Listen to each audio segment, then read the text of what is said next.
sudah untuk kepentingan, jangan-jangan ini PSU loh. Kalau 6.000 ini tersebar di 100 TPS, PSU dalam rentang waktu 3 hari, ya kan? Ya. Berarti Ini yang saudara menjadi pernah kajian. mintanya 2 kali, sebelum pilkada 29 Desember dan setelah pencoblosan juga diminta. Jadi kan Maksudnya, begini, maksudnya. ya kan? Ada data info nih, kita mendapatkan info, karena juga tidak dijelaskan oleh divisi data ke kami selaku komisioner, ada data 30.000 loh gitu, yang belum merekam. Nah, kemudian ada data 13.000 gitu. Ini kita juga dapat info yang seperti itu. Nah, ini yang makanya pada saat saya pikir pada saat kita pertemuan, mohon maaf yang mulia, di satu tempat H-2 atau tanggal 6 atau tanggal 7 itu kan sudah saya sampaikan juga. Ada data loh ini.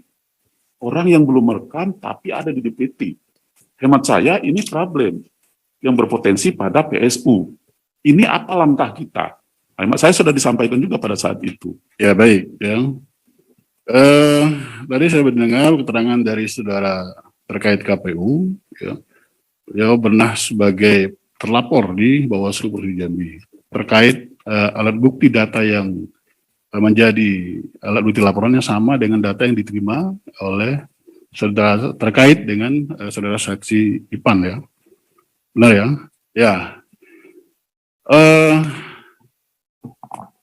Apa tindakan saudara ketika mendapatkan itu, ya, ketika melihat data ini ada kesamaan, padahal saudara mengetahui ini data adalah data rahasia, ya kan? Artinya saudara Ipan hanya menjelaskan bahwa memberikan kepada seseorang, itu pun internal. Tapi ketika saudara dipanggil sebagai pelapor, sebagai terlapor di Bawaslu, menemukan data yang sama dengan apa yang diberikan oleh saudara saksi Ipan Rizal Fikri ini. Mohon penjelasannya. Setelah dari Bawaslu, ketika saya melihat data yang diprintkan oleh Ipan itu sama, saya melaporkannya ke Pak Ketua, kemudian ke Pak Sekretaris juga, agar Ipan diklarifikasi terkait ini. Ya. Jadi karena beliau adalah di sekretariat, maka yang mengklarifikasinya itu adalah Pak Sekretaris dan Pak Bu Kabak, ya, Bu Kabak yang mengklarifikasi atas perintah Pak Ketua.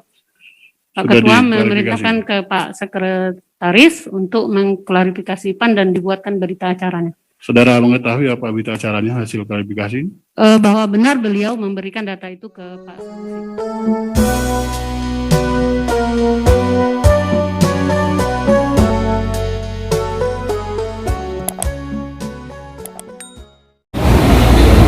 Selamat siang, Bang. Selamat siang, Om Idris. Wah, Idris. ketemu juga dengan Bang Rita sini ternyata. Baik, Bang, ingin bincang-bincang sedikit, Bang. Keterkaitan Abang ini selalu terlibat dalam momen apapun. Apalagi ini pilkada belum usai-usai juga. Walaupun pleno sudah menetapkan hasil siapa pemenangnya di KPU, di KPU dulu, Bang, baru di MK. Oh iya. Siapa pemenangnya kan? Ternyata mempunyai polemik dalam ketidakpuasan hasil dari penghitungan suara yang ditetapkan oleh KPU. Tentu Abang banyak tahu ini, Bang, tentang hasil daripada apa yang sudah Abang perjuangkan. Ini saya mau melihat kacamata Abang sendiri selaku tim pemenangan Harisani, Bang, ya. Baik, Bang, ya. Aman, Bang? Aman sejahtera. Aman sejahtera. Bang, ingin tahu ini, Bang, karena Abang yang selalu berjuang terus ini, Bang, yang kami lihat baik di media sosial. Tentu Abang mengetahui walaupun sedikit banyaknya, Bang, progres daripada hasil perjuangan untuk kemenangan Harisani di MK ini, Bang. Seperti apa kira-kira, Bang? Jadi saya luruskan dulu bahwasanya perjuangan ini, Bung Idris, bukanlah perjuangan saya pribadi sendiri, tapi ini adalah perjuangan dalam bentuk tim yang bekerja sama dan bekerja sama seluruh tim, ya. Maka terciptalah kerjasama yang baik untuk bagaimana memperjuangkan dan mempertahankan bahwa kemenangan Harisani ini adalah mutlak kemenangan yang sudah ditetapkan oleh KPU pada saat itu, ya. Jadi suara yang diplenokan mulai dari tingkat TPS, PPK, kota sampai ke provinsi adalah pemenangnya adalah Harisani, jadi sudah ditetapkan. Maka dari itu memang secara konstitusi boleh saja kandidat lain untuk melakukan gugatan, itu sah menurut undang-undang ke MK. Tapi harus perlu digarisbawahi bahwa bahwa tuntutan itu juga kita harus paham apakah benar-benar tuntutan itu benar-benar murni atau tuntutan itu hanya sekedar melengkap daripada suatu pertarungan. Maka dari itu data-data yang dituntut oleh salah satu paslon yang digugat ke MK, dasar itulah kita melihat apakah benar tuntutan itu murni atau tidak. Ya kan? Apakah benar data-data yang digugat ke MK itu benar adanya fakta-fakta di lapangan. Jadi artinya kita bersama-sama tim turun setelah mendapat gugatan itu, ternyata 4 kabupaten 1 kota yang diduga ada pemilih yang memilih tidak menggunakan KTP atau suket, itu kita turun. Ternyata ya, dari 13.000 itu ternyata menurut data terbaru itu bukan 13.000, hanya tinggal 6.000. Contohnya Muaro Jambi yang dari 13.000 itu 6.000 yang belum merekam ektp, ternyata tinggal 56 menurut data mereka. Artinya simpang siur data, dan itu terbukti ketika saya ke lapangan bersama tim. Yang dituduhkan memilih tidak menggunakan ektp, ternyata orang-orangnya itu punya KTP, dan orang-orang itu ada yang sudah merekam suket. Artinya apa yang dituduhkan di MK, apa yang diajukan ke MK, nama-nama tersebut berikut dengan surat pernyataan itu. Mereka 91 orang yang saya temui di 4 kabupaten 1 kota tidak merasa sama sekali menandatangani surat pernyataan yang dibawa ke MK. Ini fakta dan bukti, bukan fitnah. Ada videonya. Salah satunya orang yang dijadikan paslon 01 menjadi saksi di MK, saudara Hoiridin. Itu saya sendiri yang datang ke rumah orang tuanya. Dan saya tidak ketemu dengan Hoiridin. Tahu-tahu dibawa ke MK, ternyata Hoiridin merasa bahwa dia bersama Kades Napal Sise merasa terancam. Saya datang ke rumah itu mempertanyakan, betul ini anak bapak? Betul, ada 2 orang. Ayunya memilih dan Hoiridinnya tidak memilih. Ada buat surat pernyataan, ditandatangani orang tuanya, disaksikan oleh Kades Napal Sise bahwa Hoiridin itu tidak mencoblos. Setelah kita tanya dengan salah satu perangkat KPPS-nya, menyatakan juga Hoiridin tidak mencoblos. Dari bukti-bukti itulah.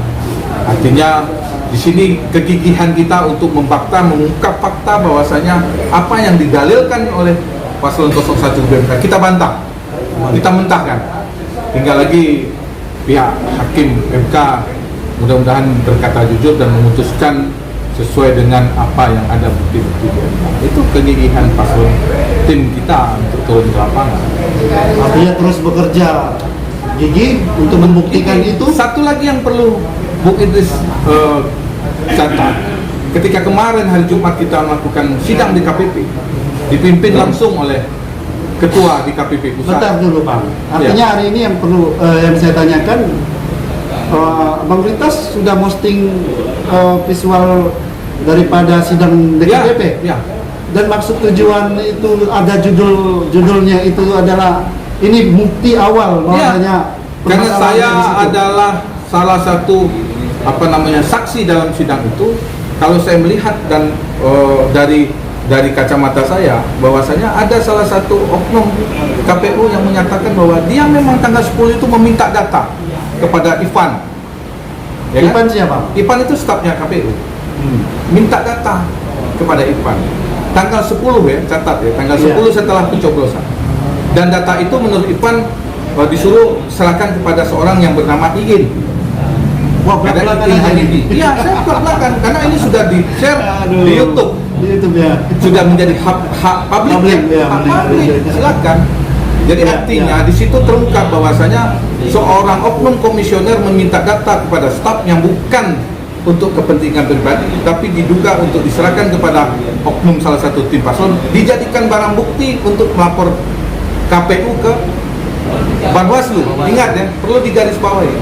Orang KPU diduga memberikan data KPU sendiri ke salah satu tim paslon, dan salah satu tim paslon tersebut melaporkan ke Bawaslu.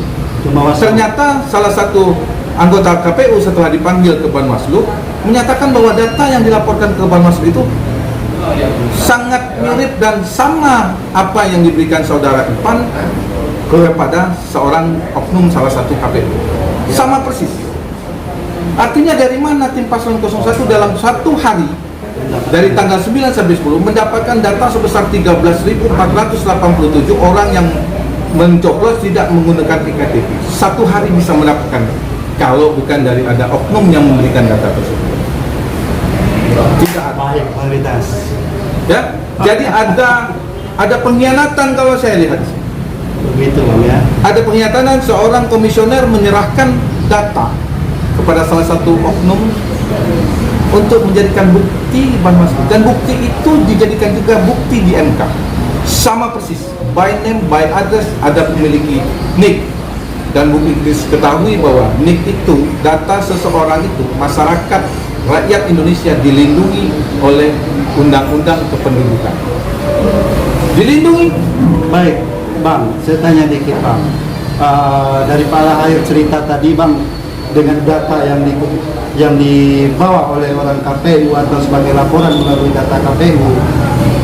Saya tanya ini Bang, 03 dirugikan atau bagaimana Bang? Kan yang menggugat itu kan nomor 1 nih Ya. Bang, dengan menggugat apa institusi ini Bang. Ya. 03 merasa dirugikan gitu.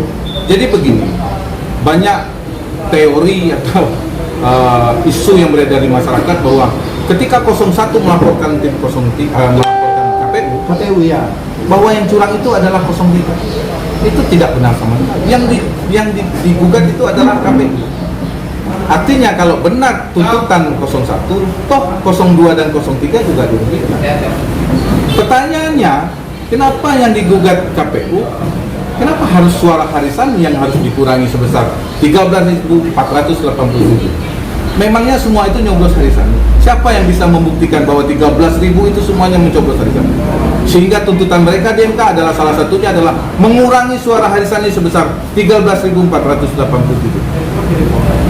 Tapi ingat ya, data terakhir yang kami tahu, kalau tidak salah sebelum pencoblosan, dari 13.487 tinggal 6.000 yang belum merekam EKTP, bukan 13.000.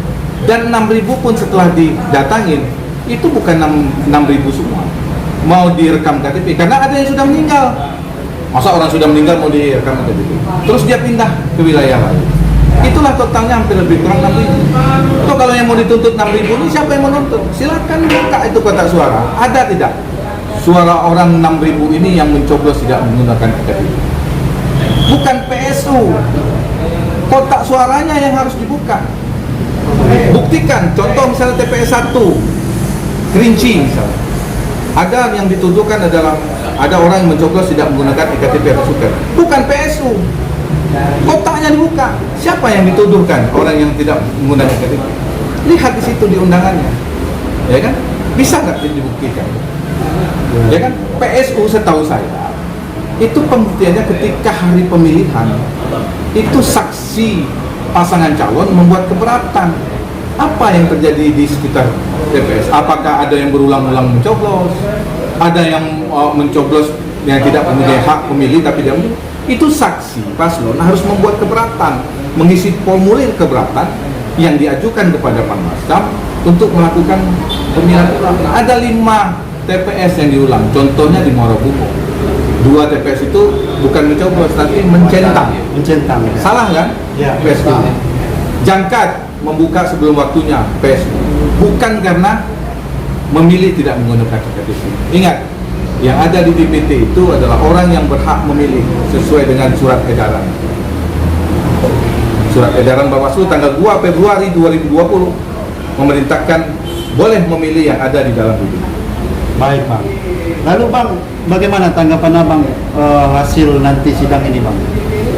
Kan informasinya tanggal 17 sudah diputuskan ini Bang. Tanggal 17 sampai 19 bisa saja diputuskan. Kalau saya yakin 99,9% insya Allah dengan bukti-bukti yang ada, saksi-saksi yang kita bawa, mudah-mudahan hakim MK juga bisa memutuskan dengan tanpa melihat tekanan politik. Ya. Karena MK itu sekarang bukan akil mukhtar. MK itu bersih hakim. Mudah-mudahan tanpa ada intervensi tekanan dari pihak-pihak luar, kepentingan politik. Karena kan tidak boleh putusan pengadilan itu adalah putusan yang sebenar-benarnya, bukan putusan oleh tekanan politik. Baik Bang. Itu yang kita harapkan. Cukup Bang, mungkin Bang ini hanya kita sebatas berbincang sore aja ini Bang, karena ini menyangkut hak suara Abang juga harus disuarakan. Siapapun hari ini di bincang kita ini kita tunggu untuk menyampaikan aspirasinya, apalagi ini persoalan untuk Jambi ya teman-teman. Jadi saya juga menunggu paslon nomor 1 ataupun tim paslon nomor 1 yang ingin menyampaikan aspirasinya, mungkin ada kebenaran ataupun perjuangannya mencapai tujuan titik yang benar, silakan sampaikan dan hubungi saya. Hari ini saya kebetulan bertemu Bang Rita sini. Mungkin ini bentuk aspirasi Bang Rita sendiri, Bang ya? Ya. Oh, ya, artinya kita harus menjalankan demokrasi itu benar-benar yang utuh dalam merebut hasil perjuangan itu. Apalagi saat ini kita sedang dilanda dengan konflik pandemi yang belum berkesudahan, ya kan, pemimpin yang belum ada. Harusnya kita sudah membaur menjadi satu, ya kan, di dalam kebinekaan yang pastinya dalam persatuan Indonesia. Bagaimana Jambi ke depan kita rukun dan sudah mendapatkan pemimpin yang layak untuk memimpin Jambi. Begitu Bang Ritas ya. Siap. Baik Bang, minta pesan-pesannya sedikit Bang untuk masyarakat Jambi Bang. Saya hanya berpesan bahwasanya di zaman demokrasi ini adalah zaman yang benar-benar suara rakyat itu adalah suara Tuhan. Artinya jangan sampai suara rakyat yang sudah kita berikan kepada seseorang itu disalahgunakan oleh oknum-oknum yang tidak bertanggung jawab. Artinya proses pilkada ini memang belum usai di tingkat MK, tapi pemenang menurut KPU adalah Harisani. Baik. Menurut KPU. Menurut KPU. Kalau MK itu hanya proses sengketa. Insya Allah Harisani tetap pemenangnya. Baik Bang Ritas, selamat sore ini ya. Kita pamit undur diri.